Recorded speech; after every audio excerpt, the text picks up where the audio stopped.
Tô de volta com o nosso Vida Melhor e olha, a gente agora vai aprender sobre a nossa saúde. Eu tô muito contente porque a oportunidade hoje, eu acho que toca a grande parte dos nossos telespectadores. A gente vai falar das dores na coluna, principalmente nessa região lombar. E eu sei que a gente anda sofrendo, né? Eu digo a gente anda sofrendo porque eu me incluo nessa. É impressionante, eu não sei o que é, se é o nosso estresse, a nossa vida corrida, a falta de exercício, o exercício em excesso. O problema é muito comum, afeta 90% da população pelo menos uma vez na vida. E cerca de 50% sofrerá com mais de um episódio de dor.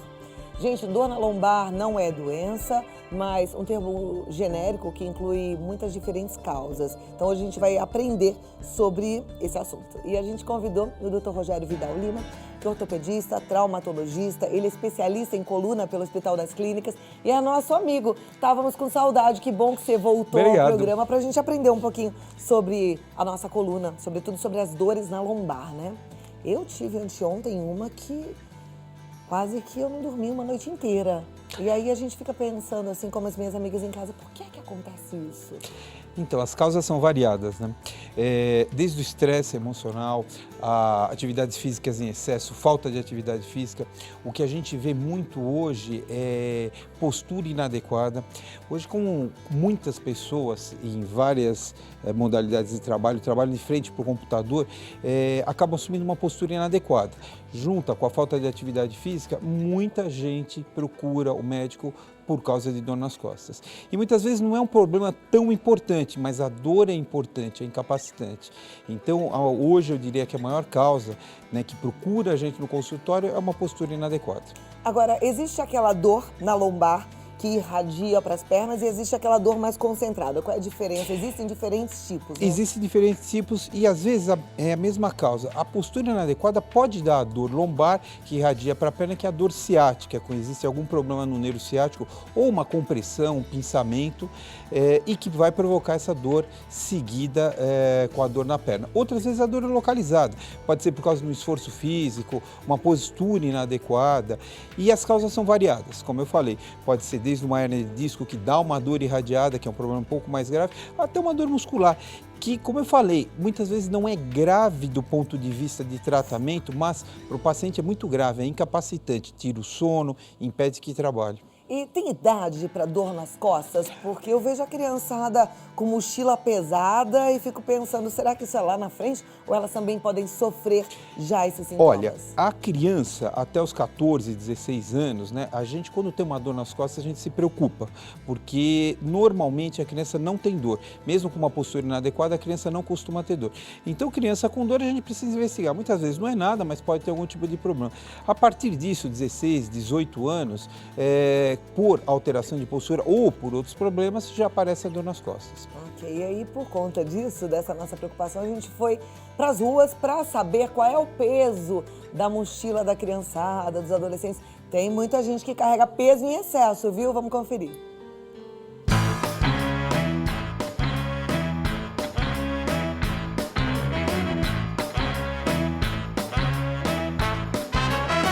Hoje nós estamos na porta de uma escola e vamos fazer a blitz da mochila. Para isso, trouxemos uma balança e vamos ver se as crianças carregam muito peso. Sua mochila é muito pesada?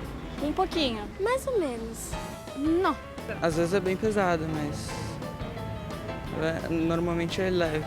Você costuma sentir dor nas costas? Às vezes. Geralmente eu sinto dor nas costas. Não.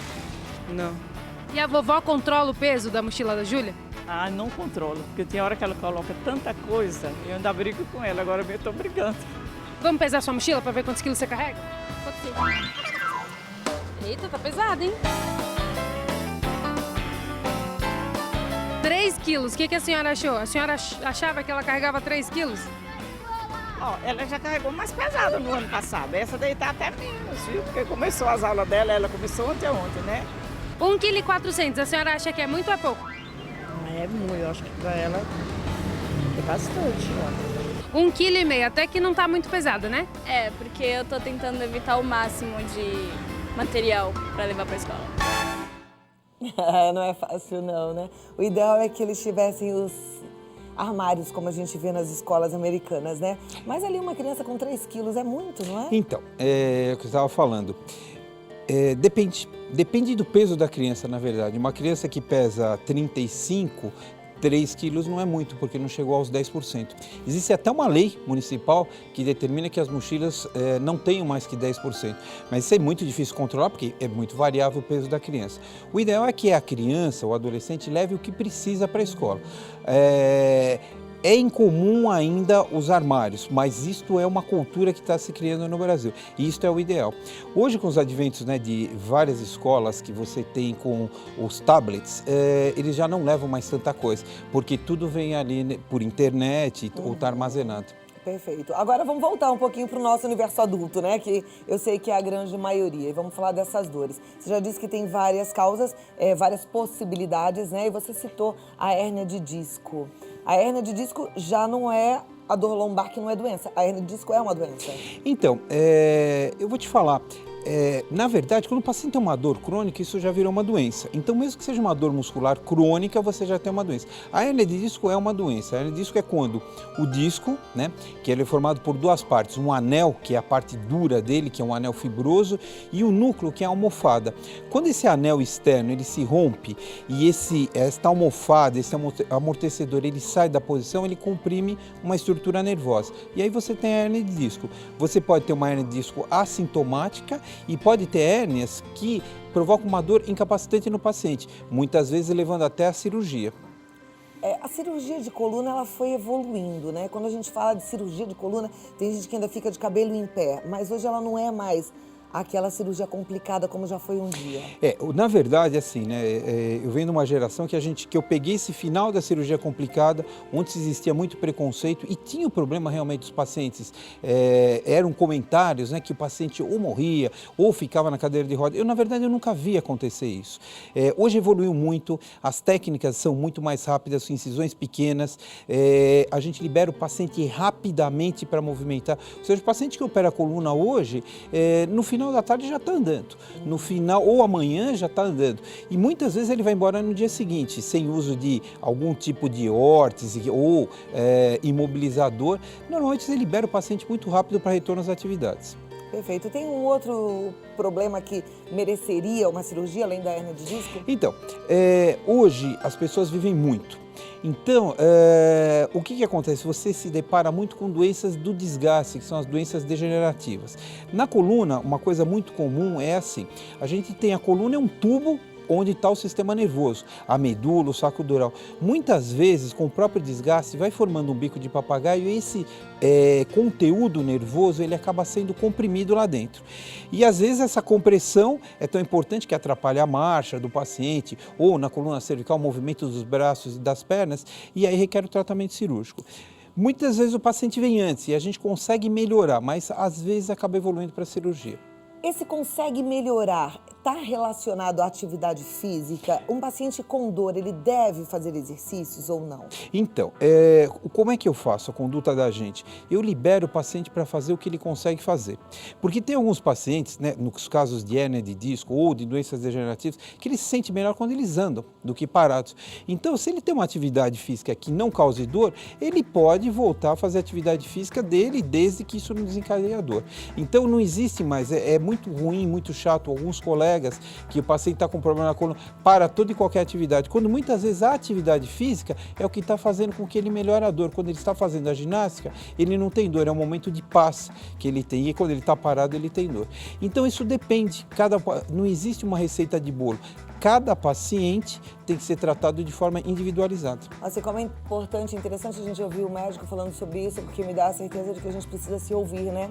Ouvir o nosso corpo, prestar atenção nas nossas dores. Tem uma telespectadora aqui que anda prestando atenção no corpo dela, nas dores, no desconforto. Ela fala: boa tarde, Cláudia. À noite, os meus braços adormecem. Durmo de lado, geralmente com o braço por baixo do travesseiro. É normal? Eu gostei da pergunta porque os meus também adormecem. Então, isso pode ser um problema na coluna ou não. Pode ser também, a gente pensa em algum problema no punho.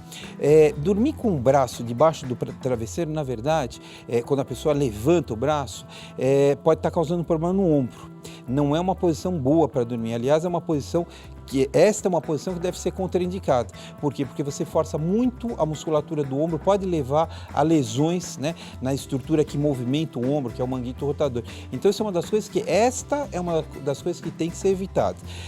O formigamento, né, ou a parestesia que a gente fala, pode estar relacionado a problemas, sim, da coluna, por uma compressão, às vezes você tem aquele estreitamento que eu falei, ou por um problema no punho, que também dá isso, que dá a mesma sintomatologia. Então, quando se investiga a coluna cervical, tem que se lembrar que pode ter um problema no punho associado ou a causa estar no punho. Ok, então vamos investigar e buscar uma saída, uma Claro. solução para isso. Agora, doutor, qual é a posição ideal para dormir? Porque assim, eu ouvi dizer, desde que eu comecei a fazer a Vida Melhor, que a gente precisa dormir de lado, com um travesseiro mais fino entre os joelhos. E aí, o que eu vou fazer com esse braço aqui? Ele vai para debaixo do travesseiro. Então, o que você vai fazer? Difícil, né? O Não que é? a gente cai no problema? Depois que a gente dorme, acabou. A gente não tem mais consciência, né?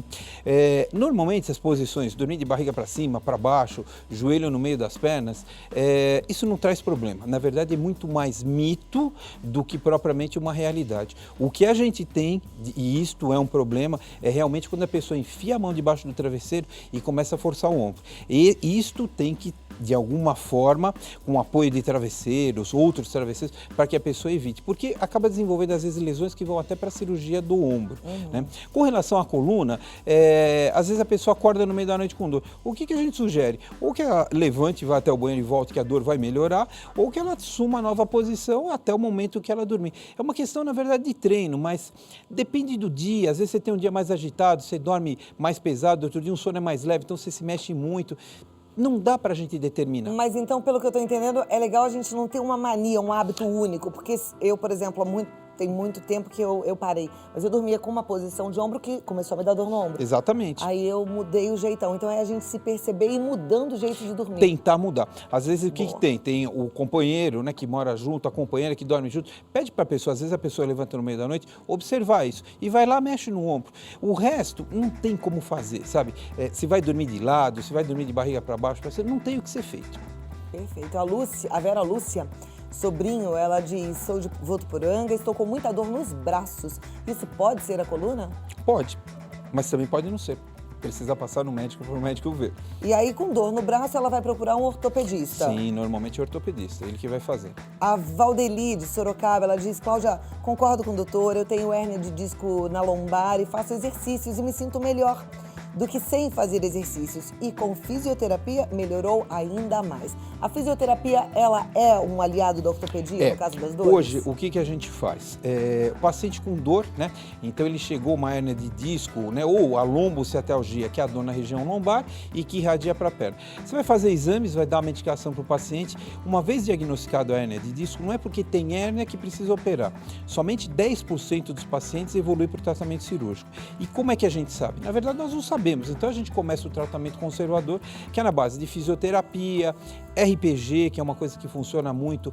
Hoje nós temos a quiropraxia, feita por profissionais que fazem faculdade de quiropraxia, então se tornou um aliado muito grande. A escola de coluna, né, que é um treinamento de postura. Então tudo isso a gente usa no tratamento conservador. 90% dos pacientes melhoram. E é bem isso. O paciente tem uma hérnia de disco, de vez em quando ele tem uma crise a cada 7, 8 meses, ninguém vai operar.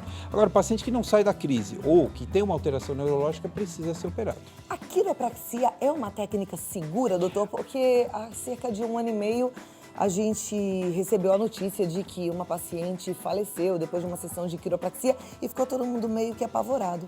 É seguro? Se for feita por um profissional que saiba o que está fazendo, sim. Por um quiroprata, né? A gente já até Exatamente. trouxe aqui e já explicou que para ser quiroprata tem que fazer Faculdade. um curso, faculdade, são 6 anos de quiropraxia. Na verdade funciona, eu não sei exatamente porque tem umas mudanças às vezes de faculdade.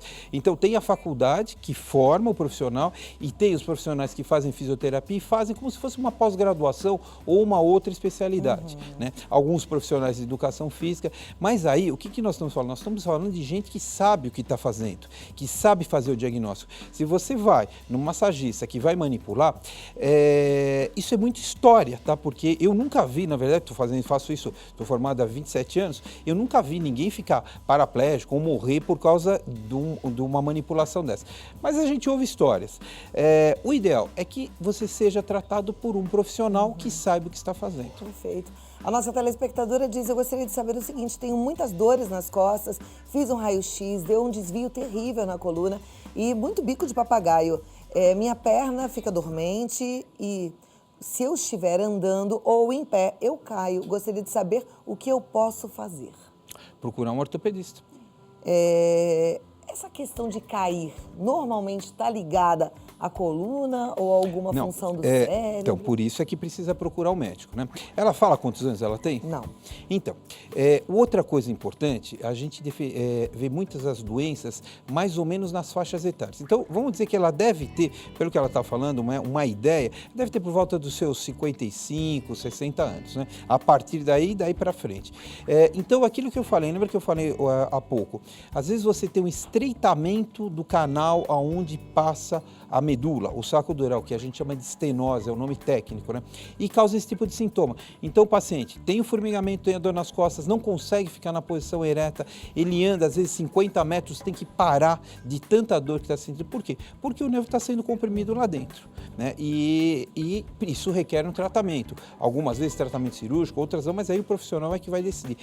De qualquer forma, ela precisa passar no médico. Por quê? Porque doenças do sistema nervoso central do cérebro também pode dar esse tipo de sintomatologia. Então precisa procurar o médico. Se o ortopedista achar que tem capacidade, que é uma doença ortopédica, né, ele vai tratá-la. Se não, vai passar para o profissional mais preparado. A gente não pode ficar olhando episódios assim, né? Nossa saúde sendo comprometida e o braço cruzado. Vamos agir, tá bom?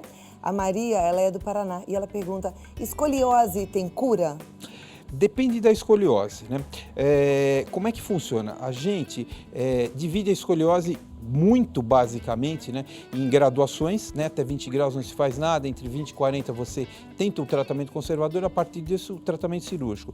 Depende da causa, a escoliose do adolescente muitas vezes vai para a cirurgia porque elas passam de 40 graus e às vezes uma escoliose do adulto que o paciente olha e acha que aquilo é importante, para a gente não é tão importante e tem o tratamento conservador. Para curar a escoliose, para realinhar a coluna, só através de cirurgia. Mas precisa ver se o paciente precisa da cirurgia. Porque uma coluna um pouquinho torta, as pessoas vivem normal e não precisam de uma cirurgia. Ok. Tem uma telespectadora que ela fala, Cláudia, eu suplico que você passe a minha pergunta para o médico, eu vou passar sim. E ela quer saber o seguinte. Estou com problemas na lombar, da L1 a L5. Fiz uma ressonância e o resultado foi hipertrofia nas articulações, desidratação em todos, da L1 a L5, abaulamento dos discos degenerativos, comprimindo a face dos sacos dural. Saco dural. Do saco dural. Não suporto de dor. A única posição que alivia é deitada, de barriga para cima ou de lado. Em pé ou sentada, logo começa aquela dor insuportável. Então ela fala todos os medicamentos que ela tomou, agora ela está tomando 2 tramadols de 100 ml por dia, não tem resolvido. Ela mora em Ribeirão Preto, diz que o retorno com o neuro, que é pelo SUS, ainda está longe e que ela quer saber o que ela pode fazer, que tipo de tratamento, o que ela pode fazer para viver melhor. Tem que procurar um médico, passar no Puxa médico. vida, mas ela tá lá agendada e não tem agora Esse é um problema, né? Esse é um problema de saúde pública. Veja... Uma situação como a dela normalmente é cirúrgica? Não sei, eu precisaria ver os exames, né? Tem que ver, né? os exames e ver o paciente, porque muitas vezes não só a imagem é suficiente para determinar uma cirurgia. Você tem que aliar a clínica com as imagens.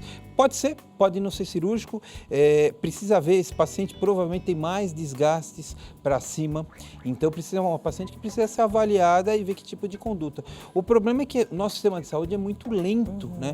E esses pacientes às vezes ficam anos na fila esperando por um tratamento e perdem qualidade de vida, né? Imagina quanto tempo essa paciente está deitada numa cama porque é só o que ela consegue fazer.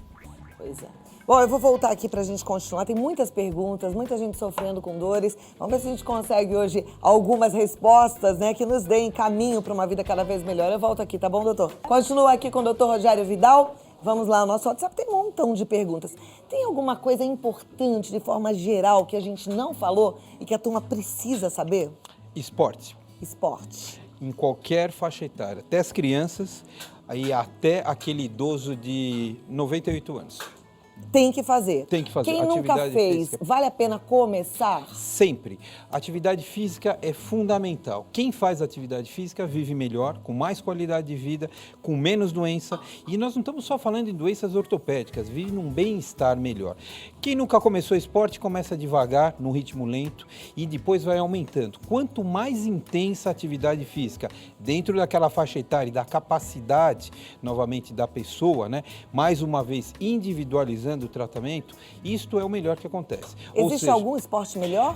Existe, aquele que a pessoa gosta. Ó.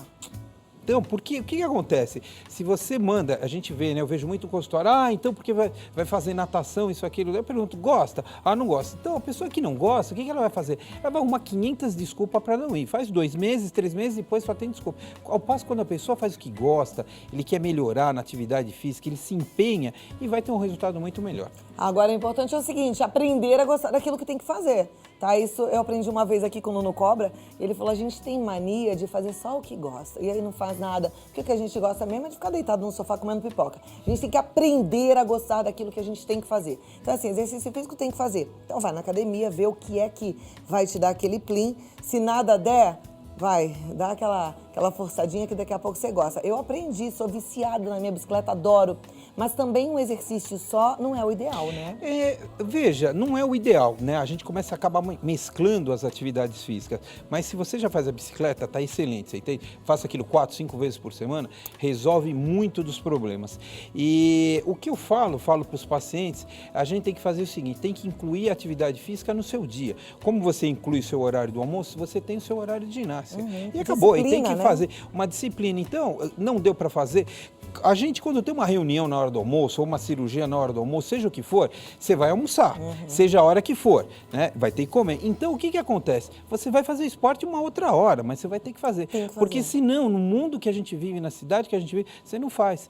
E, como eu falei, as pessoas vivem mais. Se não fizer atividade física, não vai ter qualidade de vida. Tem que fazer, viu? Eu falei da minha bicicleta, mas eu faço musculação nessa que eu tô falando pra você, assim, porque a gente precisa também proteger os nossos ossos, tem que ter uma musculatura firme, né? Tem que envelhecer com dignidade, levantar e sentar da cadeira sem precisar de tanto apoio, mas aí é aquela história, é aprender a gostar do que tem que ser feito. Tem que ser feito, não tem jeito. A pergunta da nossa telespectadora é em relação à hidroginástica, Aparecida Castilho. Ela diz que faz 3 vezes por semana. A hidroginástica é um bom exercício? Então, depende da idade dela. Né? Até os 60, 65 anos, a hidroginástica é muito leve. Né? Existem situações especiais que a gente precisa da hidroginástica, às vezes em pós-operatório. No caso dela, ela tem 66 anos, está me contando aqui que ela tem artrose, tem muita fraqueza nas pernas. Então, talvez se ela fosse minha paciente, eu não indicaria hidroginástica. Uma musculação talvez fizesse mais efeito. Mas como eu não estou vendo a paciente, não dá para a gente falar nada. Né? Mas existem coisas mais efetivas do que a hidroginástica. Hoje, parece um absurdo, mas a gente preconiza a musculação para o paciente com mais idade. Porque é aí que ele se sente melhor, provoca a entrada de cálcio no osso, o paciente sente-se mais forte, melhora a coordenação motora até do que a hidroginástica. Porque a hidroginástica, você está dentro d'água, você está meio solto ali, não faz tanto esforço, seu osso não está submetido a uma carga, que isso é muito importante. Então, ela talvez tenha uma situação especial. Se eu estivesse vendo, talvez eu indicasse uma coisa mais efetiva. Mas, como eu falei, isto é individualizado. Cada paciente tem o seu tratamento. Ok, a Priscila de Atibaia, ela está sentindo dores lombares e gostaria de saber sobre a RPG. Ela começou, está achando muito bom, mas é que ela quer saber se a RPG melhora 100% ou não. Então, RPG é uma das armas que a gente usa, né, para o tratamento da dor nas costas. Lembra no começo que eu falei que muitas vezes o problema da dor nas costas é uma postura inadequada. O RPG é excelente. Eu tenho pacientes que começaram a fazer RPG e hoje tornaram aquilo uma atividade física. Então, se ela gosta, está funcionando, ela pode continuar a fazer. E depois vai associar outra atividade física junto. Tá, joia. A nossa telespectadora aqui, olha, ela chama Isabel, ela disse que está com dor na coluna, que não passa com nada, nem injeção. Ela é diarista, e quase não está conseguindo trabalhar. Ela quer, assim, saber, será que é uma hérnia de disco? Dói os pés, também não consigo mexer o pé direito. Se eu levanto a perna, 5 minutos depois eu sinto dor horrível na coluna. Já não consigo andar de chinelo, sinto muita dor nas juntas. Ela quer saber qual é o exame que ela precisaria fazer para saber o que é que ela tem. Se é um raio-x, se é um ultrassom, ela tem 41 anos. Ela tem que procurar um médico. Ela tem que procurar um médico. Normalmente dá para ver esse tipo de dor em raio-x? Não. Veja, você avalia o paciente como um todo, né? E aí você vai determinar. Várias podem ser as causas desse monte de dor que ela tem, de incapacitação. Então, ela vai precisar de uma série de exames de sangue, exames de imagem, talvez ultrassom, talvez uma ressonância, uma tomografia, a depender de quem estiver examinando. Não dá, ela tem um monte de coisa, né? E que pode ou não estar relacionado com o trabalho, pode ou não estar relacionado com o tipo físico, às vezes é obesa, às vezes é magra demais. Então, são várias coisas que precisam ser avaliadas. Mais uma vez, é individualizado. No nosso começo de conversa, você disse que até o estresse emocional poderia causar dor na lombar. Sim. Como é que é isso? Você passa por um estresse muito forte, faz uma contratura muscular, né? Contrai músculo, fica muito tenso e isso leva à dor. A gente já fez algumas pautas aqui no programa falando da automedicação, que não deve ser feita. Isso é um assunto muito sério, a gente inclusive vai voltar, vou trazer esse assunto novamente, mas eu sei que nós brasileiros, aliás, eu acho que o ser humano como um todo, né, ele tem mania de se automedicar. A gente fala do Brasil, mas nos Estados Unidos também os medicamentos ficam lá livres e todo mundo vai fazendo uso, tá tudo exposto. Mas aqui usa-se muito relaxante muscular para as dores. Isso faz bem ou faz mal? Tudo que é em excesso não é bom, né? Eu acho que a vida é busca do equilíbrio, né? Então, você saiu do equilíbrio para mais, para menos, você já vai ter um problema. Toda medicação tem efeito colateral. Eu tô com uma dor nas costas hoje, né? E vai lá, a pessoa toma um relaxante muscular. Não é o ideal, mas muitas vezes não dá para sair para o médico, para o pronto-socorro. Os pronto-socorros também são cheios. O que é em excesso faz mal. Se o médico indicar, e às vezes a gente mantém mais tempo com a medicação, tudo bem, né? Porque, em teoria, a pessoa sabe o que está fazendo. Mas a automedicação não é boa. O que eu falo para o paciente, está com dor 1, 2 dias, vai procurar um médico. Porque tantas são as causas de dor nas costas que não são relacionadas com a coluna, que é importante saber passar por alguém que tenha uma ideia, pelo menos, do que está fazendo e começar a pesquisar. Doutor, a forma com que a gente senta, por exemplo, tem muita gente sentada agora de forma errada, assistindo televisão, pode ser de fato algo que prejudique seriamente a nossa coluna? Causa dor. Né? Lembra que eu te falei da postura na frente do computador? É a mesma coisa, a pessoa passa 6 horas na frente da televisão, 4 horas na frente da televisão, meia hora na frente da televisão. Para aquela pessoa talvez seja ruim a postura inadequada, vai dar dor. Então, uma pessoa que faz uma atividade física até se permite mais um erro de postura, porque ela tem uma musculatura melhor preparada. Mas a postura inadequada, seja ela do jeito que for, ela pode levar o paciente a ter dor. Muito bem, acho que aprendemos bastante, né? Eu vou ficar aqui com uma dica que o doutor deixou e acho que isso aí a gente tem que passar para os nossos amigos e família, nossos filhos, né? Do mesmo jeito que a gente para almoçar todos os dias, a gente tem que parar para fazer exercício físico todos os dias. Adolescentes preguiçosos, fazer exercício é igual fazer uma refeição, é igual tomar café da manhã, é igual almoçar, é igual jantar. Tem que fazer, não tem jeito. Então, vamos embora, né? Exercitar Exatamente. o corpo. O Dr. Rogério Vidal, ele está no site www.rogeriovidal.com.br, lá tem mais informações. Muito obrigada por ter vindo, muito obrigada por responder aos nossos telespectadores e até a próxima. Até. Obrigada.